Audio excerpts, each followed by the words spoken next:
said, my name is Orinda Mola, and I got my master's in 2019 from Pan-African University. So the Pan-African University was an initiative of the African Union. So it was just like a scholarship under the African Union. So after my master's, I decided to, well, I was undecided for a while. I didn't know if I wanted to further or do a PhD. I mean, I was very confused at some point, and the whole process kind of got overwhelming for me because I didn't know the right things. I didn't have the right information. So last year I tried applying, and for lack of information, I mean, I just got frustrated and I just gave up at a point. I didn't complete any application because I got so tired. So this year, or from ending of last year to this year, I worked better to get more information to make sure that I was better prepared this year. And I'm just going to be sharing my experience on the journey because, like Daniel said, I'm also in the process of applying for a PhD. So I've gathered some information, and so for some readings and from some people I've followed, I've learned some things. So what I came to realize is that before you say you want to apply for a program or apply to a school or something, because most of the funding you can get for your grad school is based on research. So most people fund research, that's what they do. So the first thing you have to decide is, what are your research questions? What are your research interests? Like, what is that thing you want to work on? So for me, how I decided on my research interest, I mean, it works different for different people. It was based on my master's degree, what I worked on in my master's. I enjoyed it, and I found out that, okay, I want to proceed in this. I want to further research in this to maybe answer some questions I was unable to answer during my master's research, and I would like to expand on my knowledge. So that's where my research interest came from. So I did some digging, I did some digging, read some papers, looked for some professors, and okay, to decide, okay, I actually want to do this, and to make sure that I have knowledge about this thing. So it's not just that I'm going in blindly, and maybe in the middle when I start, I get frustrated. So that's the very first thing. What are your research interests? What do you want to work on? So you have to know, you have to decide. So after you've done that, the next step would now be to look for schools or maybe professors. Okay, there are two ways to it. You might say you want to apply to a school, but then when you apply to a school, you need to have like an advisor or a supervisor. So to make the whole process smoother, or to make it easier for you, I like to go from the angle of finding professors in your field,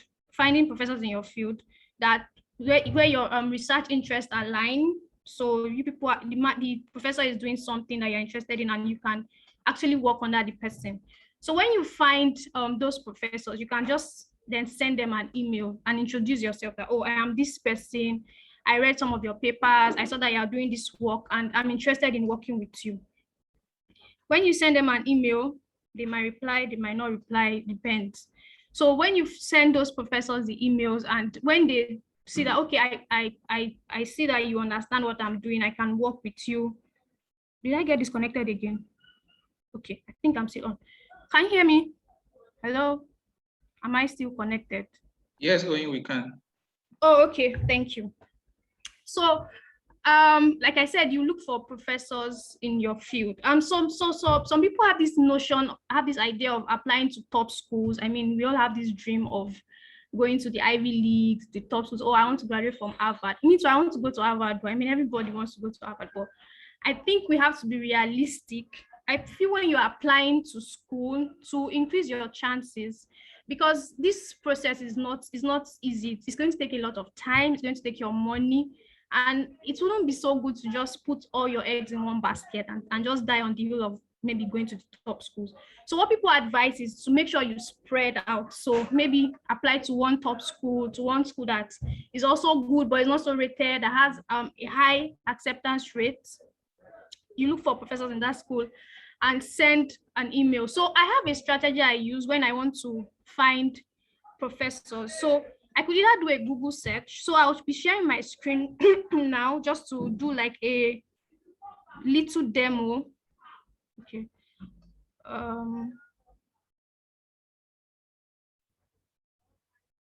Where's my, okay. Yeah, I hope you can see my screen. Can you see my screen? Yes, we can, Oyin. Okay, so for example, if I want to find a professor of geochemistry, for example, because I'm a geologist. So I go to Google, and I do professors of geochemistry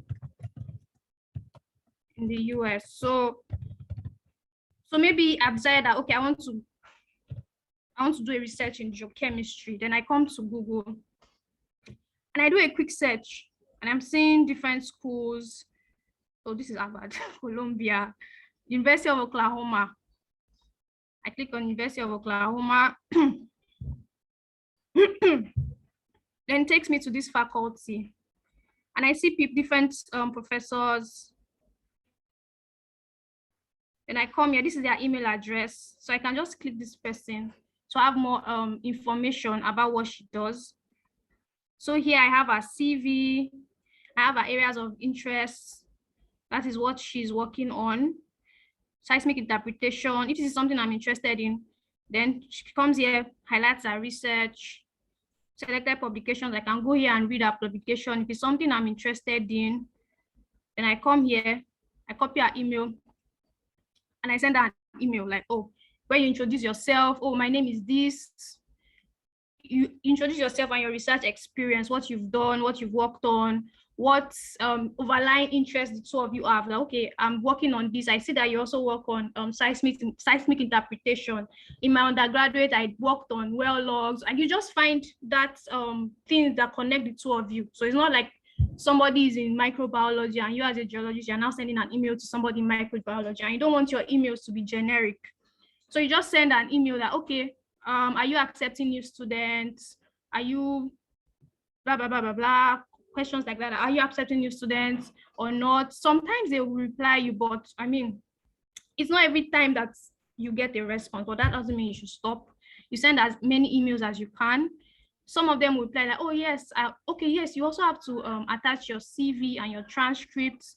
And when they read through it, they'll be like, okay, I think there's a overlapping interest between the two of you, and they could schedule an interview with you. So that's the first way I do to find schools. So that's like the Google search. Then another thing I use is there's this website 4icu.org.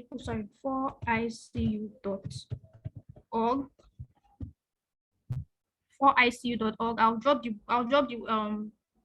website on the chat box. So here, this is like a world ranking of universities. So you see here, top universities in the world in North America, universities in North America.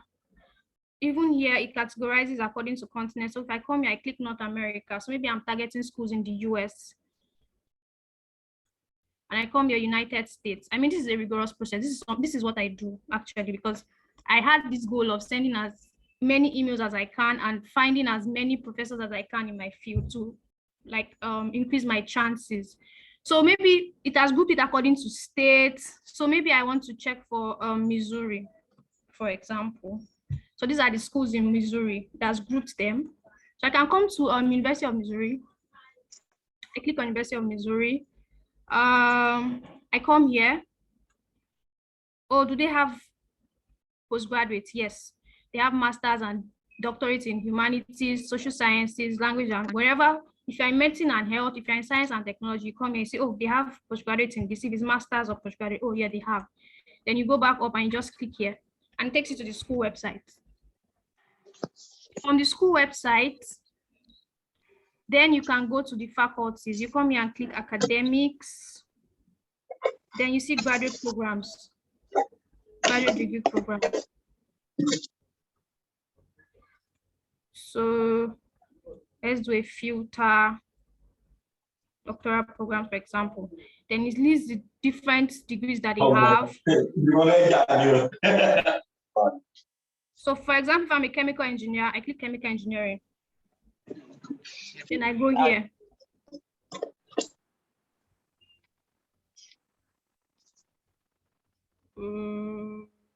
My network is.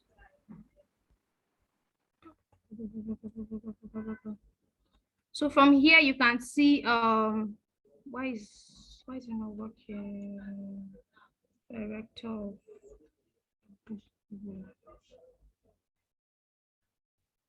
I'm trying to find where to go to, where I'll see the faculty.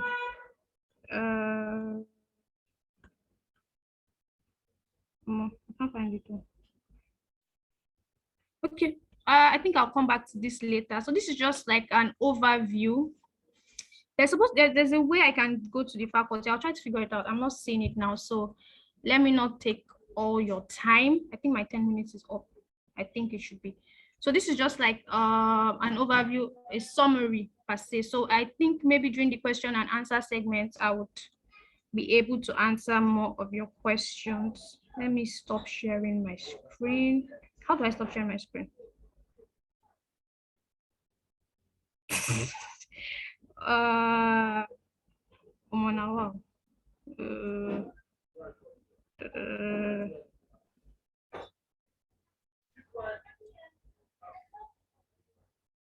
okay, I think I'm done. So yeah, thank you. Um, thank you, Ian, very much for sharing that. And more than anything, I think your experience as someone who's also currently applying, who has gone through the postgraduate school at the master's level and currently moving on to the PhD level would be very insightful and help a lot. And something I also noted was the fact that your Pan-African program was an African-based program. So a lot of times we get to think about Canada, Australia. So I'm not saying people shouldn't apply to those countries, but I know a lot of times there are also good programs that are being done on the African continent that would also give us some opportunities just as we would have probably in another country outside the African continent. But thank you for sharing this. We'll be handing over to Elizabeth. So Elizabeth, hi. Hi, thank you for having me. So my name is Elizabeth, as Daniel has said, and Onya shared our experience, which is our experience applying to schools. I mean, she's done this before, she's doing this again. So our experience is quite valuable. And more importantly, for the first timers, the first applicants, she has shown you really useful tip about how to search for universities, how to search for programs, how to reach out to professors. It's called cold email. You can read it up. It's sending an email introducing yourself to people that you've never met before that you need a favor from. It's something you have to do.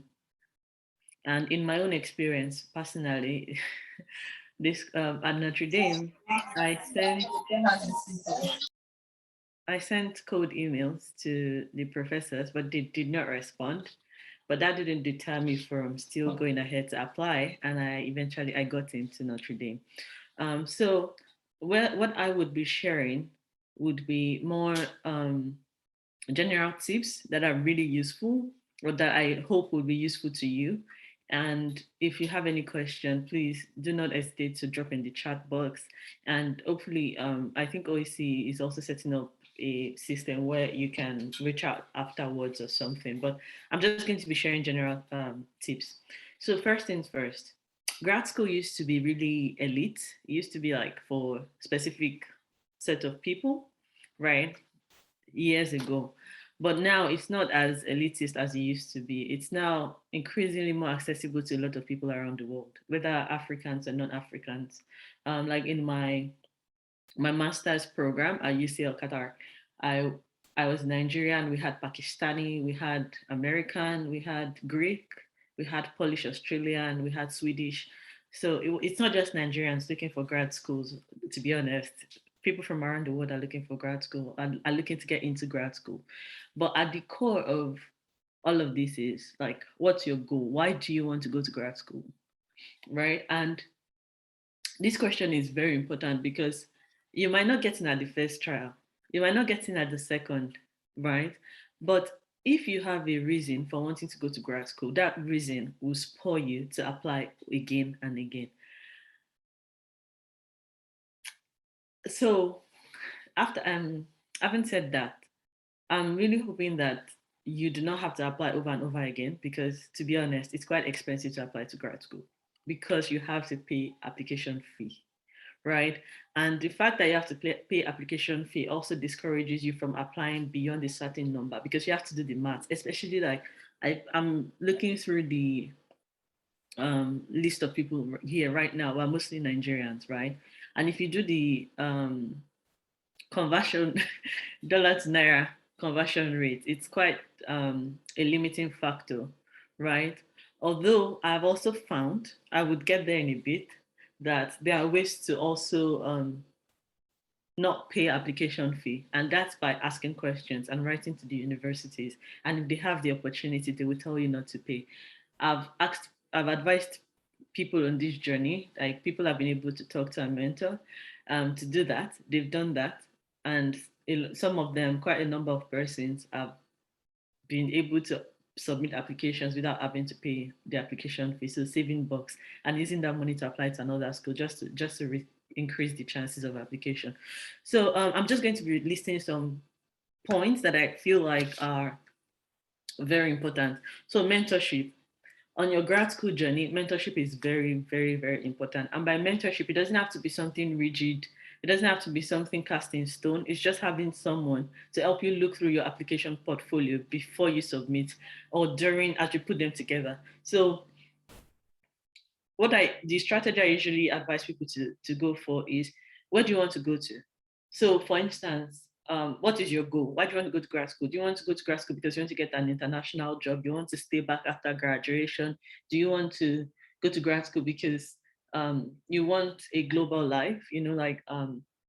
Several reasons, right? So if you go to places like the US, are you going for an MBA? Are you going for a master's degree? What degree would you be pursuing? What are your plans after you finish that degree? Are you planning to stay back in the country to look for a job? Are you planning to apply to other countries? Are you planning to come back home? What do you want to do with that degree? Right? So if you go to a place like the United Kingdom, now we know that the UK, well, if you check now, you find that UK gives 2 years post-study leave to master's degree holders, 3 years to PhD holders. Is that something that is enticing to you? Is that something you like? So is that something you would want that would help to facilitate your dream? If you go to Canada, your years of residence counts towards residence permit, right? So is that something you want? If you go to, for instance, when I did my master's was UCL, but in Qatar, not UCL London. I mean, not UCL in the UK, University College London, but in Qatar.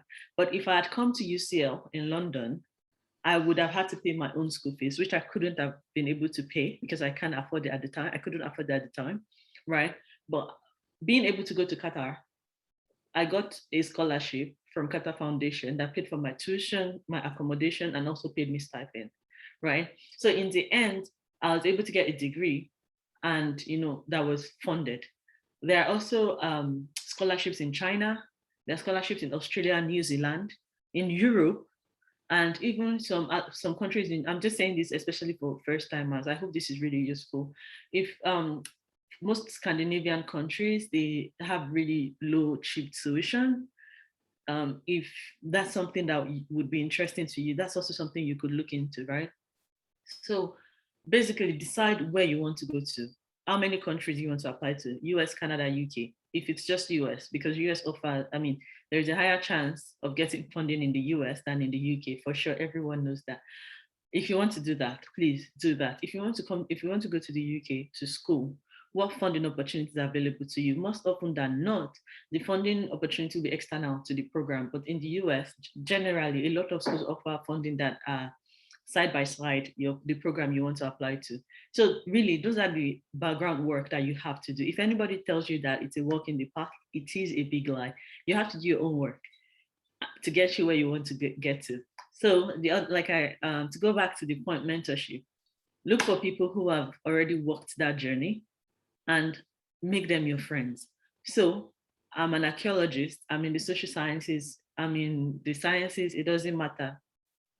If you want someone who has a good command of English and experience writing and reading SOPs, you can reach out to such persons to help you. Again, there are different application processes per university. Go to the countries you want to apply to, as Onyi showed earlier. Go to the schools, check their application portfolios, their application requirements, see if you meet those requirements. If you meet those requirements, send a cold email to the professor or to the director of graduate studies in that university. and start the application process. All right. I'm talking a bit too fast, but I hope this is all making sense. Please try to take note if it's useful to you. Write down things as we continue. Then for sciences, it's a bit different, especially for PhD people. I mean, people are looking to apply to PhD for pure sciences, I mean, because you most likely than not have to be part of an ongoing project. So the PI, principal investigator trick, that's how it works in most of the sciences, right? And for that, I found Twitter to be really, really useful because a lot of PIs announce the grants that they've received on Twitter and their recruitment process, or the fact that they're looking for students. So people in like chemistry, biochemistry, electrochemistry, all of those fields, Twitter is the place you need to be. And you need to follow professors from universities that you're interested in, or even follow academics on Twitter. Whether you're interested or not, they share information right there, and even on Facebook. So mentorship, coming back to mentorship again, reach out to people that you know have walked the path. Let them help you. Let them read your SOP. Let them correct, let them edit. Let them help you with your CV, right? Let them help you with even the application process. For instance, when I was filling my visa, when I was applying for the US visa, I didn't know the difference between F1 and J1, and I was trying to read it up. But just asking someone who was already in the US, like, what should I be picking, F1 or J1? The person told me what I should pick, and I picked it. What should I pick, and I picked it. And like those little steps, they matter.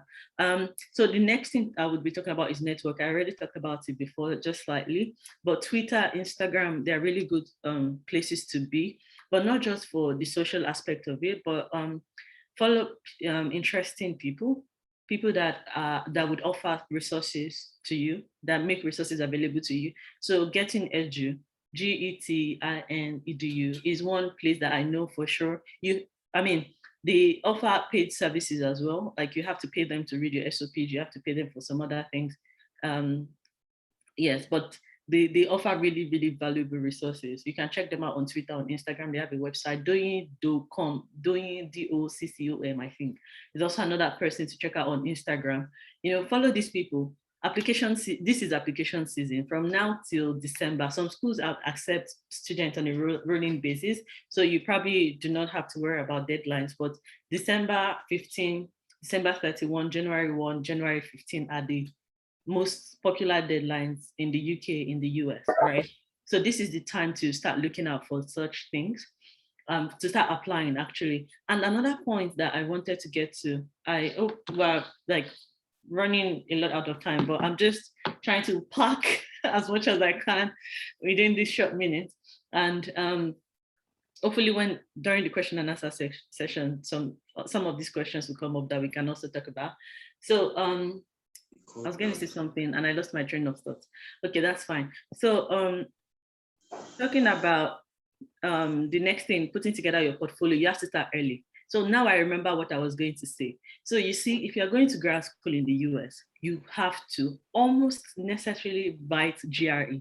Sometimes you write to your university and ask them if they can allow you evade GRE. Some of them would say yes, right? Some of them would say no.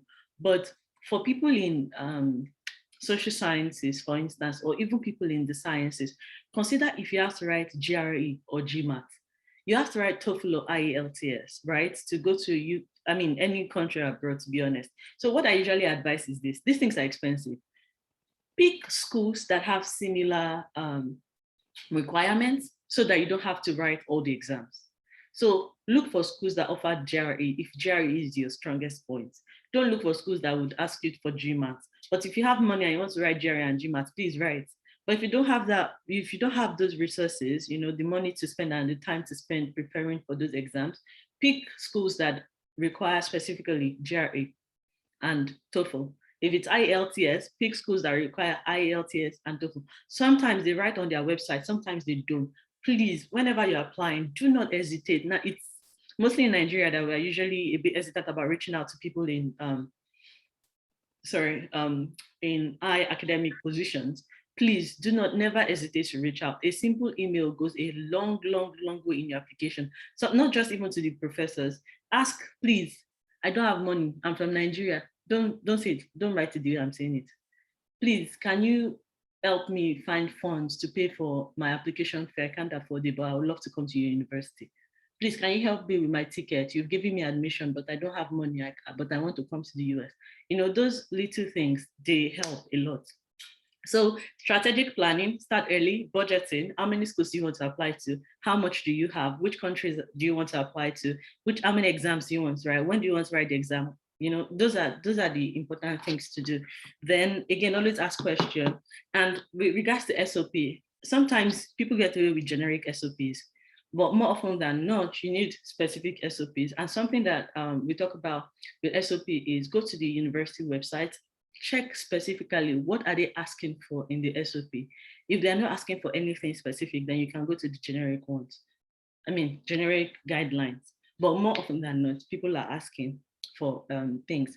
The other important thing, referencing. Sometimes your reference is the deal breaker. You've seen people apply to, brilliant people apply to schools. You know, for instance, schools like Notre Dame, schools like Harvard, usually their acceptance rate is very low, right? Okay, I'm almost done. Their acceptance rates for those schools are very low. And more often than not, the reference is the tiebreaker. If you have a very strong referee, a referee that writes a very strong reference letter, that could be your determining factor, to be honest. So if you have if you can, look for someone you have a really, really good relationship with to write a reference letter. If possible, go the extra mile to ask them to send you the reference letter that they're writing. So if you can, basically the point is if you can see your reference letter before it is sent out, that's good. Ask for it, read it. If you feel like there are points that you feel like you know that they should hammer on, so your strengths, right? If you feel like there are things that could be added to the reference letter to boost your person, because they are literally selling you to the people who would be reading and judging, right? And making a decision. So you have to really, really put your best foot forward. And reference letter, please, don't just go and say that. I mean, it doesn't have to be a professor. Professors are great. Professors are like, it shows that there's a professor in your life that knows that you do good things, yes. But if you ask me, between choosing a professor and choosing a doctor that would write you a great reference letter, pick the person that writes a great reference, the greater reference letter, not the position, if that makes any sense. So I think I'll stop here. And if there are more questions, then we can go into it further. Thank you. Thank you, Elizabeth, for sharing this. I think I would even dovetail off your point on strength of reference letters. I know I had a friend once tell me about like the strength of reference letters being written by people from Asia, Europe, like students coming in from those countries, and how, like, just like you said, your lecturer is probably writing, oh, she's smart, oh, she's timely, she's punctual. And the fact that just like the way your CV or your resume sells like who you are, introduces you to them before you even get to meet the board or the admission board, about how highly important it is. So I think it's something we also as individuals have to like be intentional about it when speaking to our referees. Let them know the weight of like, this application means a lot to me. So you can't just like be laid back about how you're going to write it. So how we're going to pass that across, I don't know, but it's believed that you have relationships with these referees before you even get to speak with them. So thank you very much for that. So we'll be going into our question and answer section. And so if you have questions, please drop them in the chat section and they would be answered. So I will just start off with a question for Oyin. Before then I'll ask a question to Elizabeth also. Hi, Oyin. So you spoke about how we search for schools and search through schools and look at how research interest and all align. So I think a big question I'd like to ask is, so a lot of times, based on where we're coming from, we, like, for example, now I'm a virologist, so a surface research interest for me could be virus host interactions or something. But is there something extra you have to do? Because when you check out faculties and all, a lot of them not all of them are carrying out research based on the funding that they have, just like you said. So is there a way individuals, like someone who's trying to apply, can ensure that you have this research you want to do, right? But how do you find a way to like get to a middle ground between what you are aspiring to do in terms of type of research and what a prospective supervisor or mentor is currently working on, because they are never going to shift their research because that's what they are being funded for. But you also want to see how can you get to do this research that interests you? Or do you just leave that school, like not apply to that school and keep searching for other schools that have people who are doing what you want to do?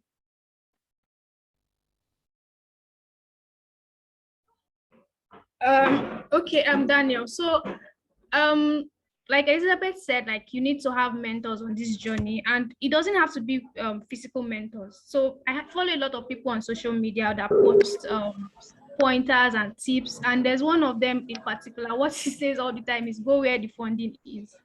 So when you say, oh, you want to do this research, and you've searched and you've searched and you've searched, and you've not found anybody that is doing the research. So maybe it's time for you to refocus. I'm sure there's something related to it. So it doesn't have to be maybe that specific thing. You're talking about microbiology. I don't understand all the English you're speaking, but then you have to find a middle ground, like have more than one kind of interest.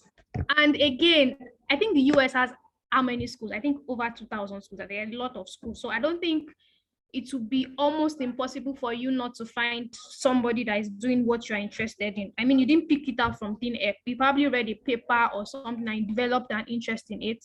So you could broaden your search. Like I said, this journey is a rigorous one. It's going to take a lot of time. It's going to take a lot of effort. And you have to put in the work to find the schools and the professors that are doing what you want to. But then when you say you have this interest and you're not finding somebody there, so maybe it's now time for you to reconsider and see that, okay, what other things do I have interest in? What other things can I do? Or based on this background that I have, how can I now refocus my interests? I hope I've been able to answer the question. Yes, Oyin, yes, definitely. Yeah, I very much agree with that. Wow, I didn't even know they had like over 2,000 schools. That's a lot. So I wanted to ask Elizabeth also a question before I open the floor. So you talked around generic SOPs and also having tailor-made SOPs based on whatever the school requirements are. So I know that maybe this is me, but I know a lot of times when people hear SOPs or personal statements, I could even ask the differences between that, but they think about, oh, I have to like give a good sub story, like, oh my, don't suffer, I've been through a lot, but I bounced back. And but what basically, when people think about statement of purpose or personal statements, what are big directions to go? What are certain places to avoid in terms of like what you are going to be writing down there? That's a bit of a tricky question because, okay, SOP is statement of purpose, then it's the same thing as personal statement. And for some schools, especially if you're applying to PhD, they ask you to not write, sometimes they ask to send a project proposal alongside your SOP. So that's also something that you could look into. It's a big deal, the project proposal part. It's not a walk in the park, but it's doable. For SOPs, don't be humble. Does that make sense? Don't be humble, but do so in a non-patronizing way. So like you've said, Daniel, it does not necessarily have to be a sub-story. See, it would be maybe a motivation for you would be to go to how many applications the schools you're applying to get every year. Maybe that can inspire you a bit to understand how much you need to sell yourself. Because it's like one application in probably thousands or hundreds every year. And the first paragraph is usually the most powerful one. Oh, thank you. That's someone, Stashola, thank you so much. put your strongest points ahead. Don't wait. Okay, I'll tell you about myself, all right? Generally, when I write, I usually write as if I'm telling a story, like I'm writing a storybook, the climax, the anticlimax. That's how I've always that's my auto response to writing. So I start from the low point and then I go to the climax. But in grad school and in application, in applying to grad school, you cannot do that. You have to start from the strongest point and then break it down. So for instance, you can start with sentences like, don't quote me, or don't go and use it too, but I'm just giving an example. You can use sentences that show a gap that you can feel or you want to feel, right? So the prevalent mosquito disease in Nigeria is something, something, something, and they have spent money on something, something, something. However, you see that there is a potential to resolve the problem, blah, blah, blah, blah, blah. I don't know if what I'm saying makes any sense, but the point is, you're saying that you know what you know, you are showing what you know, and you are showing why the school should take you in. So again, I can't give generic statements to use, but sub stories do not necessarily sell you. Maybe at some point, maybe in a non-competitive school, maybe. But if you're applying to places where it's very competitive, you have to sell yourself, you have to be proud, and in a non-patronizing way. That's the only way I can put it. So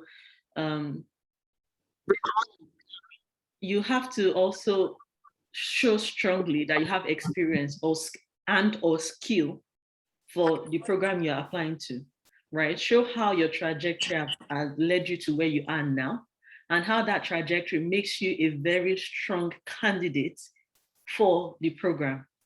So for instance, I'm an archaeologist, right? I've had experience in archaeology. If I want to do, if I'm writing an SOP, I would add the courses that I did in undergrad that are relevant to the program I'm applying to. I'll add it there. The field experience I've had, I'll put it there. Even if I've also on a non-archaeology path, I will put it there and say how it relates and connects to what exactly I'm applying to. Does that make sense? So really, there's no one straight answer. There's no one straight way to do it.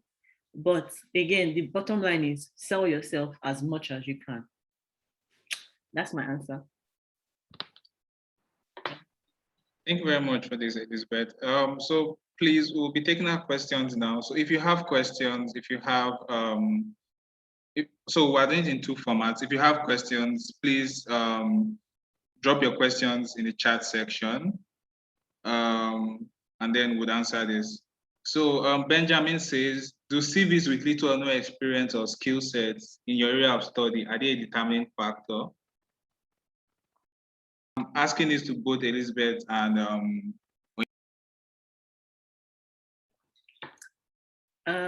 Olawale is raising his hand. I think he has a question. Oh, yeah. Do you want to go? Okay. Oh, I can.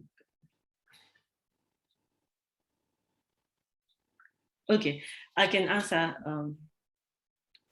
I can answer first. For Benjamin, the CVs with little or no experience or skills in the area of. Hi, Olawale. Please, could you drop your questions in the chat section and we'll take it after Benjamin's question.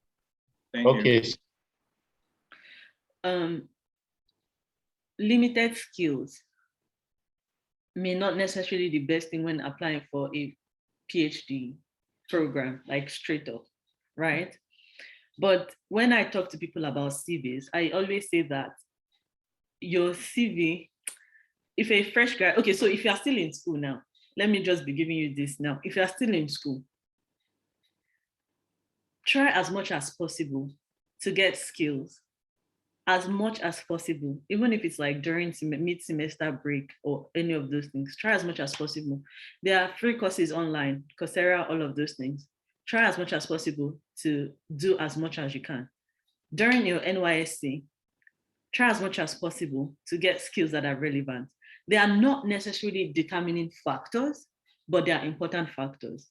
So what I tell people in this situation is that look for courses that are very practical in your undergrad curriculum, right? Add them to your CV as skills I wish this was a physical thing, then I would get feedback, because I feel like I'm talking to myself sometimes. So add those things as skills. And if you've had internship experiences, add them as experience. So the point is your skills and your experience section, the skills and experience section of your CV can be filled. You just have to do them strategically. They matter, but they are not the strongest points. I mean, they are not the major determining factor, so to speak. In PhD, they will be, but for master's degree or PGD studies, they are not necessarily the determining factors, in my experience.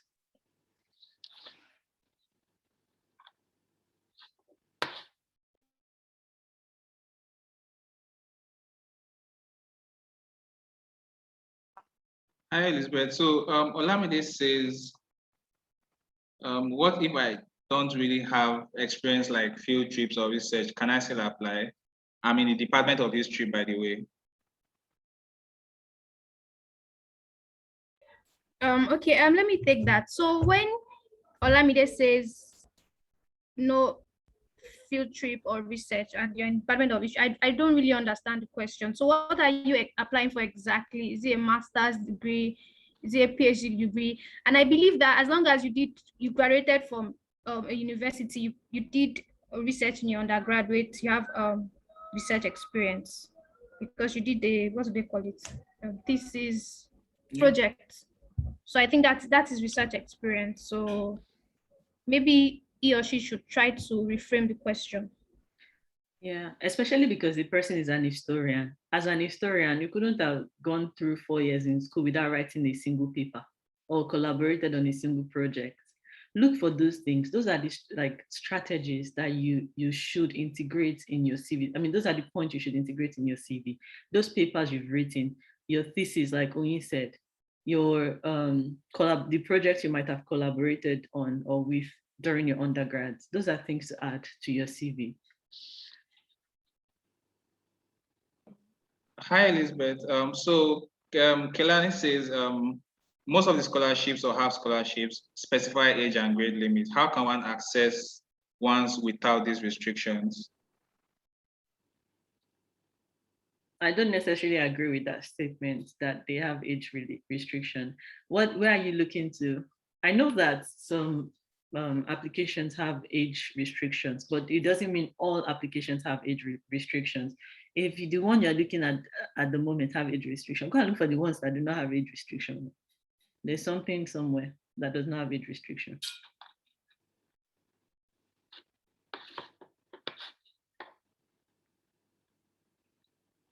Did I answer the question?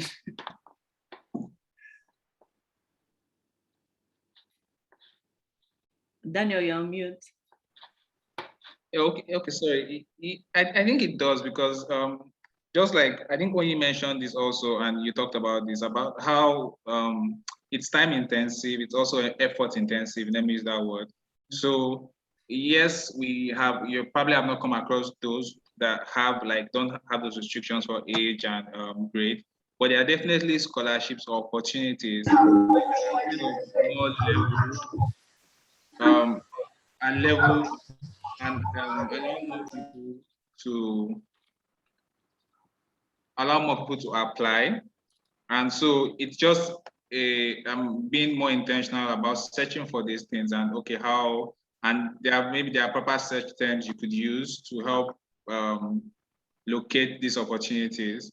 But it's also about being intentional. And also you have to look at, I believe, just like Elizabeth talked about, people in your world. So there are definitely people around there in that study field or that area that you want to go into. It might not be the exact one, but like in the general field. So maybe you're doing something in history. It might not be the area of history you want to go into, but in general history, you could speak to people and they could share resources also with you in that area. So let me read the next question.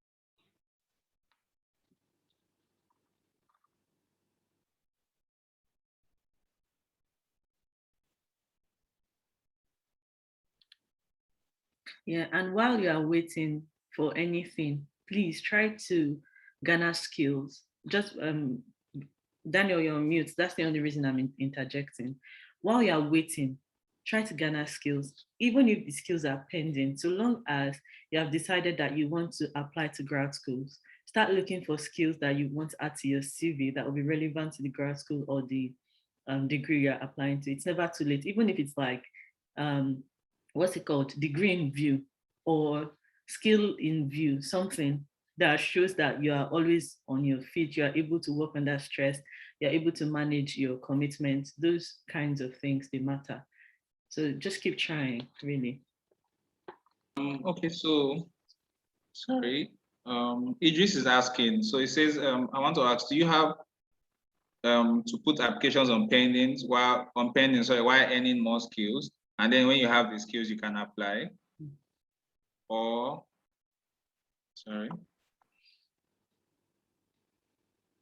Or should one apply while acquiring more skills?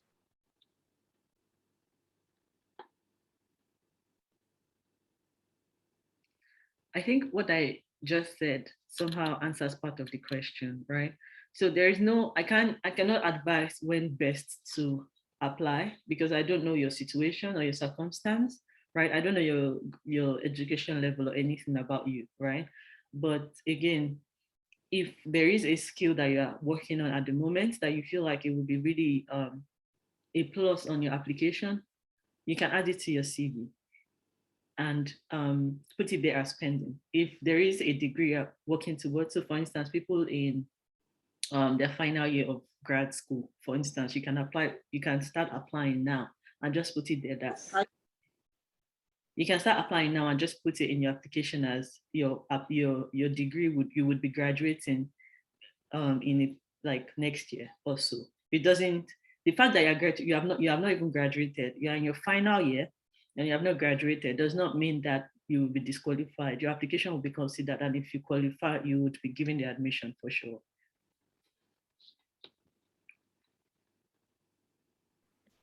Thank you for that, Elizabeth. While we're waiting for others to share their questions, so I want to ask only a question. So you had your master's in the Pan-African University, and I believe that experience opened your eyes to like now a more specific point that you're going to pursue or you're looking to pursue for your PhD. So honestly, yes. Sorry, Simon. So was there anything that having your master's in the Pan-African University, like doing it in Africa first before at that level, were there certain things that you gained during that process that have currently strengthened you for this next level of application for a PhD?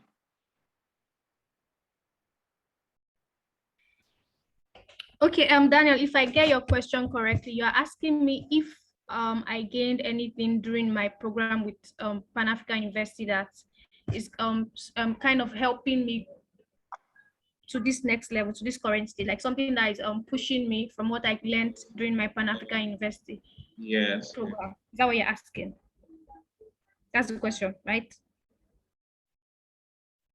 Yes, yes. Okay. Yeah, like I said earlier, I had my master's degree in the Pan-African University. I did mineral exploration, and the project I worked on, the knowledge I gained or what I was able to work on and my findings, and those are the things that actually opened my eyes, yes, to see that okay, this is actually what I want to work on. That is where my research interest developed from, and I also want to expand on that knowledge. So yes, definitely, I gained a lot from Pan-African University, the knowledge and even the network I had, because I was schooling with Africans from over 30 to 35 countries, I think. So yeah, I can say I practically know at least one person in at least every African country. Okay, maybe not every, most African countries. So yes, I gain network, I gain knowledge. Yes, so yeah, that's it. Okay, so Victoria says she wants to share something, but before that, one of the big reasons why I asked this was because we have individuals who are currently rounding up. Rounding up their undergraduate or who are rounding up their MSCs, and a lot of times I feel we might overlook that season, or like the perspectives that like having my undergraduate in Nigeria or maybe currently doing a program right now might offer. Even my research, I might just want to do it for the scores and I'm done. But the fact that there's also the possibility of that research opening your eyes to like something I can broaden out at a PhD level in any other part of the world, something I can push and do. I think that's something we could stay intentional about. And that's why I asked that question. And thank you for answering it brilliantly. Hi, Victoria. Before we take the next question, hi, Victoria. Hi, Daniel. Thanks. Hi, everyone. Thank you, Elizabeth and Orinda, for everything that you shared. And thanks to everyone who is here today. I just want to chip in real quick that the main reason why we're putting this together is because we really want to see more young people coming from our regions to be successful at whatever they are doing. You know, gone are the days where like informations like this are secret or people don't want to share. They are publicly available everywhere. So it's so important that we are helping to lift each other up. And I'm hoping that from this group of everyone who is here today, that, you know, we'll be looking back 1 year from now and would, you know, be very proud because we have maybe 10 people who successfully applied to schools through information they got here, and they, you know, adding that to what they already know to be successful in their applications.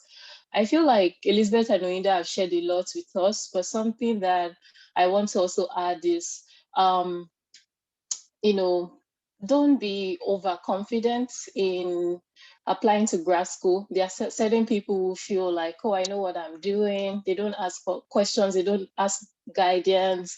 I'm passionate about this program I'm applying to. You know, don't be overconfident, and also don't undersell yourself. Everything really begins with optimism.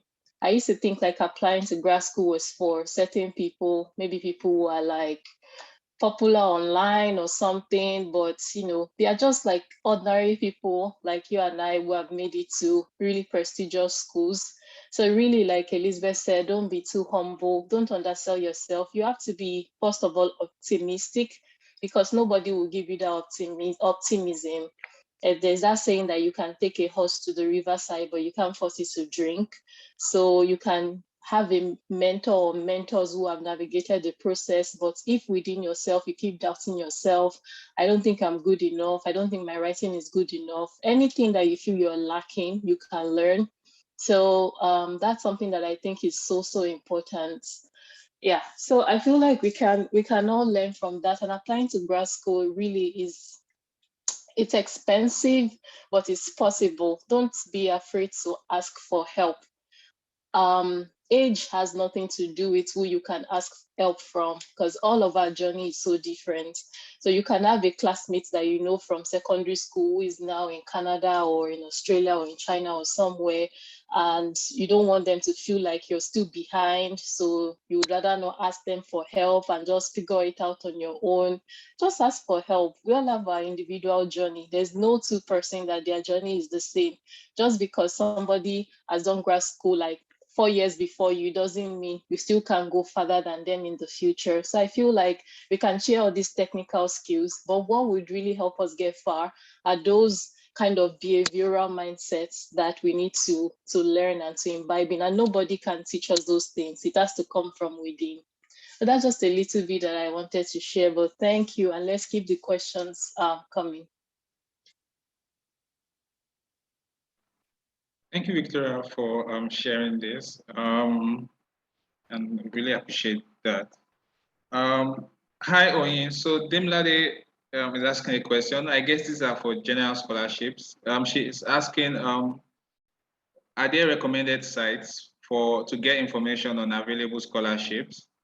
Or are there sites like when it comes to scholarships around grad school that you look out for, or that you check through that can be trusted, or and the information there is let me use the word standard. Okay, so I know of popular scholarships. I know of DAD. I think that's the one from like German government.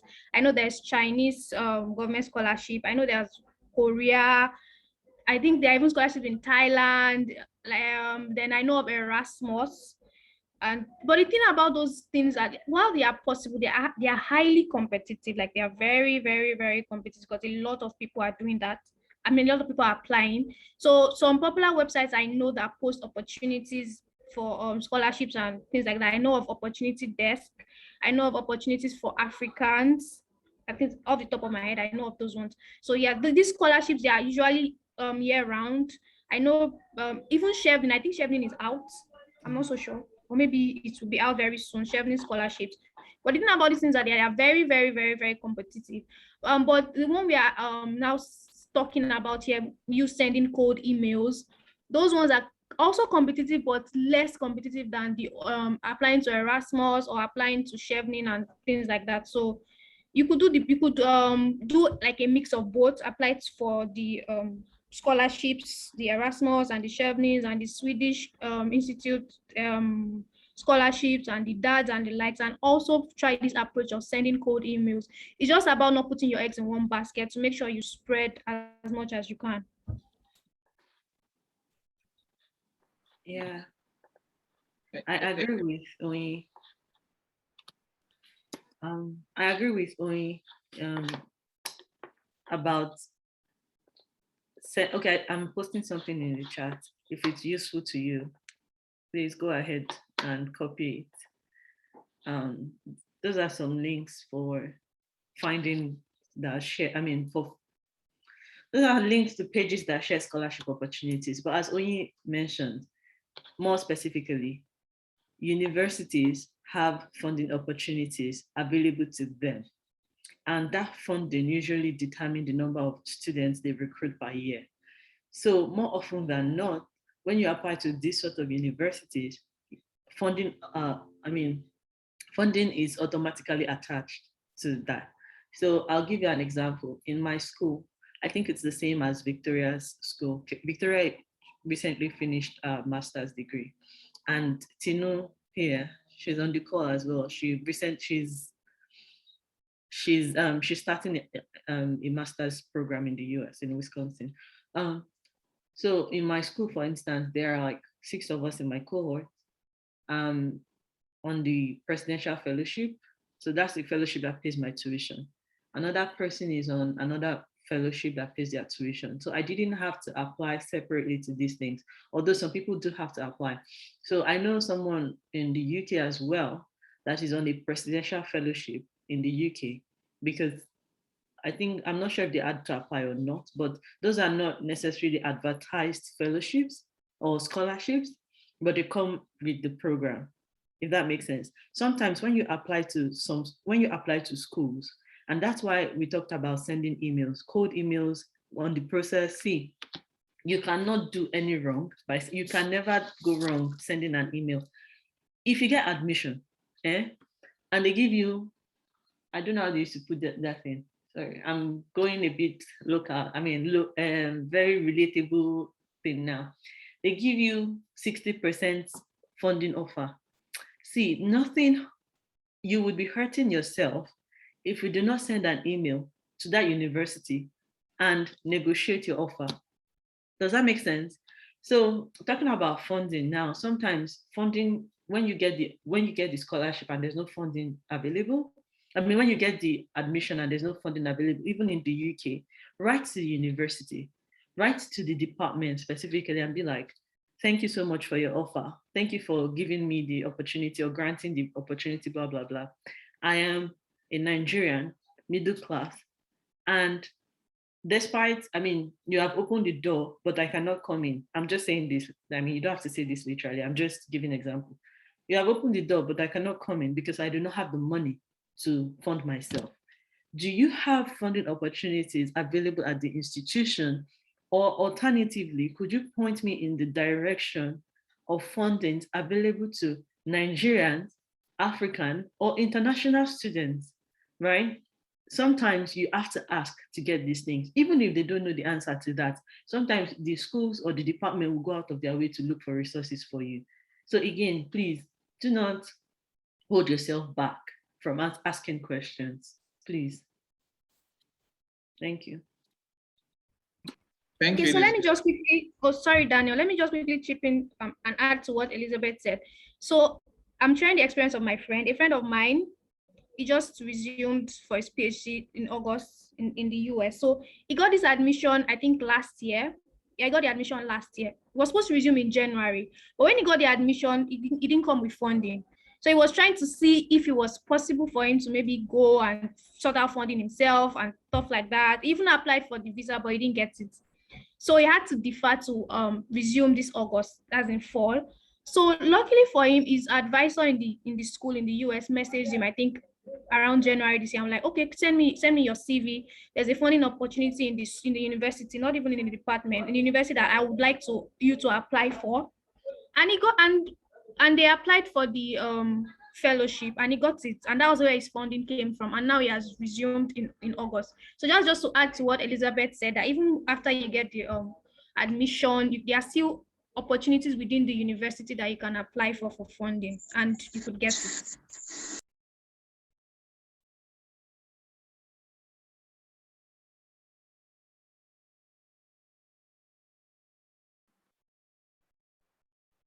Hi Elizabeth, hi Oyin. So I think this is most likely directed to Elizabeth. So Victor says, I don't know if this is exactly relevant, but can any of you comment on how a Nigerian from Nigeria can get any of those student loans in the US for an MBA?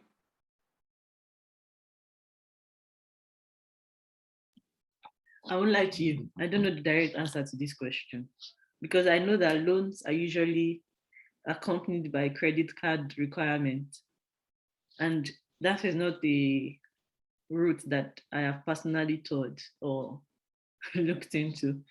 So I don't know, but I'm sure this information will be available online. And if you want, I can look into it and get back to you. I can't promise if I'll find anything, but that's something I could look into. But again, the question is how a Nigerian from Nigeria can get student loans in the US for an MBA. I know that a friend is currently doing his MBA in Canada. He did not get funding, but he got a loan to do his MBA. A loan like is partly working and studying. So I know that that's possible. Victoria turned on her video. I don't know if she has anything to add. Yeah, I can answer a little bit of that. So some schools offer partial funding. They would like put like 50% of your program, and most MBAs are often not fully funded. So like when you move to the US or Canada, you could easily like take a credit card, take out a loan, and you can, start paying that back for a period of time. What some people also do is, so when you get admission into the US, you have 1 year of optional practical training. That's an OPT where you can work full time. And there's no cap as to the number of hours you can work. So some people during that year, they take like 3-4 jobs, work on weekends, do menial jobs and do everything just to pay back those loans. Yeah, well, people who go that path are the ones who know what they want. Oftentimes when you like have an MBA, you get a very high paying job in big companies. Today's workforce is more competitive. Nothing is so assured, but like getting a loan once you move here isn't very hard. The problem is you can't run anywhere because the government will be after you. So you have to pay it back. So you really need to have a strategy, have a plan. I can take out a loan now, but once I'm done, I'm going to work, or for the next 1 year, maybe go to Nigeria or move elsewhere, or go pursue a PhD, or maybe find a company that will sponsor me so that I keep working and I can eventually pay the loan back. But the first thing first is to even get the admission and have a plan to be able to move here, and then you can figure things out as you go. Yeah, and the credit card part. Yeah, exactly. Yeah, basically like the credit card is just the way that the system ties you down here, because you have a credit card, you have a card, you can just go somewhere and buy something with a card that it's not your money, but the bank is borrowing you, and you pay an interest back on that card. And that's what you can use to maybe pay your tuition. It's like, you have to pay a certain amount of interest back. But yeah, if you're investing in your education, you're going to be working and you can pay it back in 3-5 years time. And if you have a plan and you stick to that plan, that should be fine. But yeah, ask questions. Opportunities are there with schools, make inquiries. Even while you're studying, new opportunities arise. So everything is really about asking questions. And one thing I found about any schools here is when you write to people, people are very polite and they would respond. Even when there are not opportunities, they would sometimes acknowledge that, oh, we saw your email, we are sorry we don't have any opportunity with us. So really ask. One thing I've also found is some people don't do adequate research, and someone like Elizabeth, Oyinda, they're available there to support you, but you still have to go out of your way to do your research. Oyinda won't find the school you would apply to because you have to be the one to know what school you want to go to and why you're going there. So you have to go the extra mile. What you can ask Elizabeth or Oyinda for is, this is an email that I want to send to the program director of this thing. What do you think? Can I adjust it? Do you think it's too vague? Will I get a response from this kind of email? But don't ask a question like you want Elizabeth to be the one to write that email for you. All of us already have our busy lives. Even though we still want to support, it can be frustrating if you're asking someone a question that is not specific and they don't exactly know how to help you. Or when you expect like someone that mentors you to pursue you, they would most likely not run after you. I just wanted to add that because Yeah, absolutely. Those opportunities are there and people know the value that they have. Oftentimes people want to help you, but you have to respect people's time. So if, Elizabeth is supposed to connect with you, someone is asking me like a week ago how they can apply to programs here. And we were like, let's connect on Sunday. I haven't heard from them for 2 weeks and I followed up with this person once. I'm not the one who needs the opportunity. I'm done with my program here. And this person expects me to be the one messaging them. I won't do that, I also have a lot going. So you are the one that really know what you want, whatever is what investing in is worth your time. So like pursue people, run after them, and keep learning and keep growing. I do believe my greatest joy would be to see everyone here, growing and thriving. And I think that is very possible for us all to get the program of our dreams, to achieve our careers. And that's why we are putting together, this session. But this will just be another training if you just go back and you do nothing. So follow up, once you start applying to schools, you could reach out to me, but to anyone in OAC. Like now you've known about Oyinda and Elizabeth, you could reach out and ask people for help to review your statement of purpose. Don't ever feel like you know it well enough. Even if you know it, even if you've navigated it, even if you've already gotten an offer, but what you're lacking is just scholarship, still ask for help in those basic things. Sometimes having a second eye is very helpful. Yeah.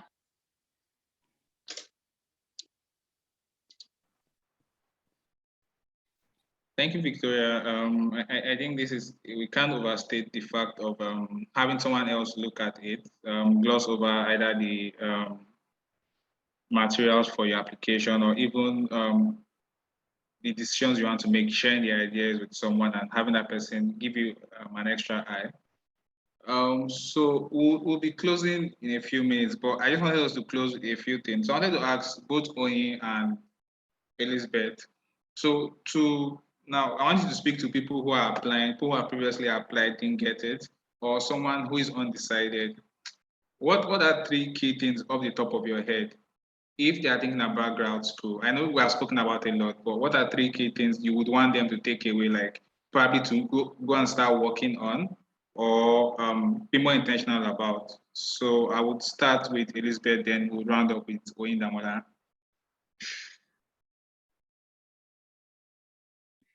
Okay, you said three things. So I was trying to think of three things. I've come up with two at the moment. If as we talk, if the third thing comes, fine. If it doesn't come, those are the two things that I can share. So the first one is don't give up. Oh no, let me start. Okay, I think the first one should actually be, what is your goal? right? Why do you want to go to grad school? Do you want to go to grad school because you want to get an MBA and come back to Nigeria? Like, oh, not even, this is not about Nigeria now, but you want to get an MBA so you can get a better job elsewhere. And you're trying, but the MBA has not come, right? But I mean, the application has not come. I mean, the admission has not come, or the admission has come and the funding has not come, right? So if that is your goal, I think know your goal first. If you don't have a goal, have a goal. If you have a goal, go back and read your goal, write it down, make it plain, pin it somewhere, keep looking at it, let that be an inspiration. That's the first thing. Then the second thing is don't give up. If I can share my story here and we can talk about it, and okay, let me just give the recap. Okay, so after my first degree, I went to UCL, right, to go to school in Qatar. After UCL, I knew that I wanted to go to grad school, right? After UCL, what did I do? I applied to jobs and I applied to schools. And I got into Cambridge, but there was no funding. UK problems. There was no funding. I applied to, did I apply to Chevening that year? I didn't even know what gosh, see, if you want to apply to Chevening, please don't do it by yourself. Go and look for people that have applied to Chevening and they got here. They've been successful. They've had successful applications. I found that there is, just like every other thing, I think some of these tricks that I have shared and I'm sharing today now, they come with experience. There's a trick to applying for Chevening. Chevening is not just like any funding that you can apply to. If you are going to the UK, especially the top tier schools in the UK, there's the Gates Fellowship, the Gates Foundation Scholarship. You can apply to that. Gates gives decent money. So if you're applying to schools like Oxford, Cambridge, King's College, those are the schools you can apply to, right? And sorry, that the question distracted me for a second. So yeah, I got into Cambridge first time, no funding, right?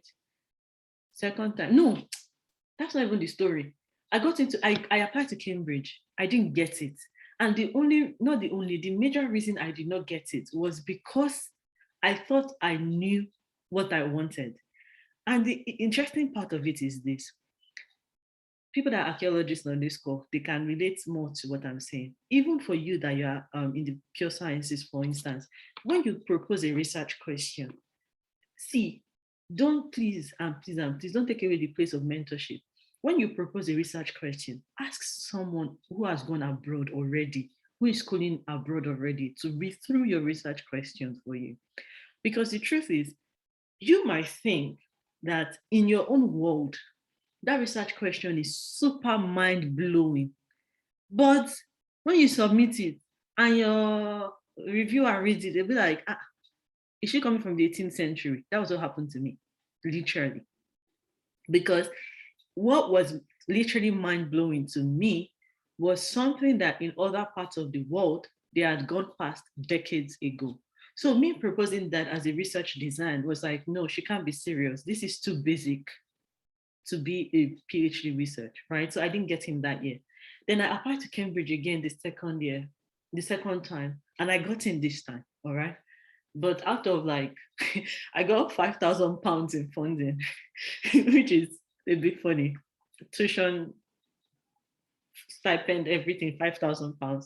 It's very where will I find the rest of the money? Anyway, so I went back to the drawing board again and I applied again. This time, not just to Cambridge. I never even thought I wanted to go to the US to go to school, to be honest. But this time I got it.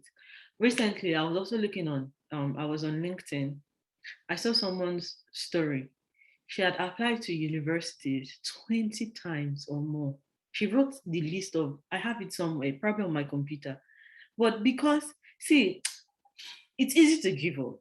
The hard part, the tough part is to keep going. It's easy to get discouraged. The toughest part is to be optimistic, as Victoria said, and to encourage yourself. Again, if grad school is your vision, if grad school is your goal, please do not be deterred. Don't be discouraged by failure or the number of times you have applied. It's all part of the beautiful story.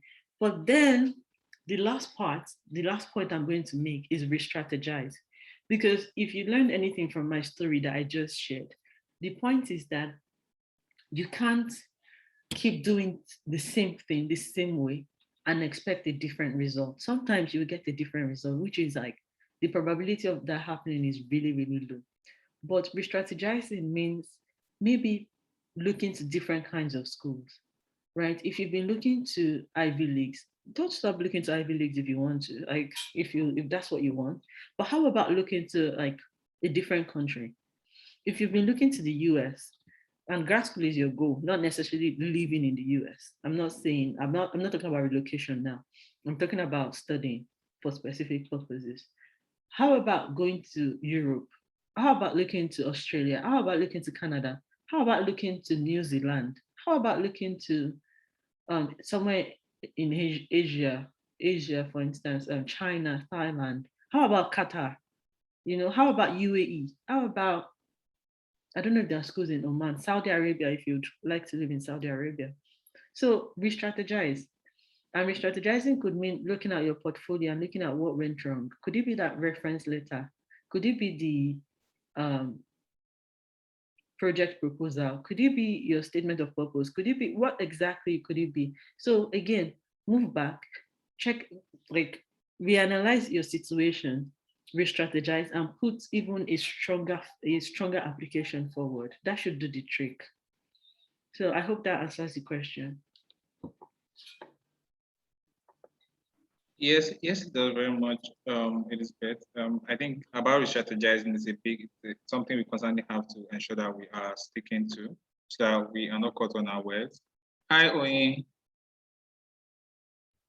Okay, hi Daniel. So as somebody that's been through all the phases you mentioned, I've been undecided, I've been applying. So I think I can answer this question correctly. So immediately I finished my master's, I mean, I was so convinced that I was done with school. Like, you needed to see me. I was so sure, like, I'm not doing again. Like, I said I'm done with school, blah blah blah blah blah. I said everything. Then again, I now moved to another phase where I was undecided. Okay, should I go for this thing or should I not? So when I now started my application process last year, I wasn't still fully convinced. I wasn't all in. So when I said send cold emails and stuff, I think I sent about 3 or 4, and I didn't get any response. And I'm like, what is wrong with these people? Why are they not responding to my emails? And I just stopped. Like, I mean, I wasn't. I just zoned out, like, okay, maybe this is not for me, and things like that. And that was when self-doubt started creeping in, that okay, maybe I'm not good enough and things like that. But then I saw people like my friends that stuck to it, and I mean, they got the admission, and I said to myself, I mean, we started the process together. Then me, I stopped. I just gave up. And these are people that saw it through, and they've gotten this admission, and they've resumed school. So maybe if I had done the same thing, if I had just stuck with it, maybe my story too would have been different. So like I feel the first thing you have to overcome is self-doubt. Like, okay, stop feeling like, oh, I can't do this or not. You have to believe in yourself, because if you're not fully convinced, if you're not all in, I mean, this process is going to frustrate you. So I said last year I sent about 3 or 4 emails and I stopped. Now this year, if you need to see my Excel sheet, I've sent, as at the time I stopped counting, I think I've sent about 40 emails. And the number of positive responses that I've gotten, because what I do is when I send an email, if I don't get a response in like 1 week or like 12 days, I send another reminder. Some people would not respond. Some people respond like, oh, I saw your email, sorry, I'm not recruiting new students. Some people like, okay, I'm retiring. I mean, which kind of responses have I not gotten? But then I'm still at it. I think I've gotten about like maybe 3 or 4 positive responses. So what I just want to take away is you have to be fully convinced that this is what you want to do, because if you are not ready, if you're not in the right frame of mind, believe you me, you are going to get frustrated and just give up. So if you know that, yeah, this is what you want to do, like Elizabeth said, you have to know your goal, what you want to achieve, and just make sure that yes, you stay with it to the very end. And I'm sure definitely, and like she said, so you have to open up yourself to more opportunities. Some people are ready to die on the hill of Canada, like, oh, Canada or nothing. Canada or nothing, team Canada or nothing, or maybe team US or nothing. Like that website I shared earlier with you, if you go through the website, you see schools in, why not try schools in Norway, schools in Germany, in Sweden? If US is not happening for you, maybe US is not for you, you never can tell. Schools in New Zealand and other countries like that. So yeah, I hope I was able to answer the question. Thank you very much, Oyin, and thank you, Elizabeth. Thank everyone who joined in. I hope and I believe we've been able to learn a lot. And so if you would like to connect with Oyin or Elizabeth, I dropped their emails in the chat section. So you could shoot them emails on if you have further questions or things you need to help for them to help you clarify. But I think a big thing that they have shared today has been around intentionality, being intentional about what you want, understanding what you want. Because I guess that would also help you even when you get the admission, and maybe because I believe grad school is also can be tough and demanding. So it will help you go through and get through it. But we appreciate everyone who joined in today, and we are grateful to our facilitators, Oyin Damola Hosseini, Elizabeth Wahab, for sharing these ideas and taking time out to share this. And we look forward to doing more and more events, but also hearing more success stories from everyone who joined in today by this time next year. And thank you guys for joining in, and do have an amazing night. And thank you, Elizabeth. Thank you, Oyin Damola, for taking this time out to speak with us. Thank you, everyone, and do have a lovely night. Thank you so much for inviting me. For having me. Thank you.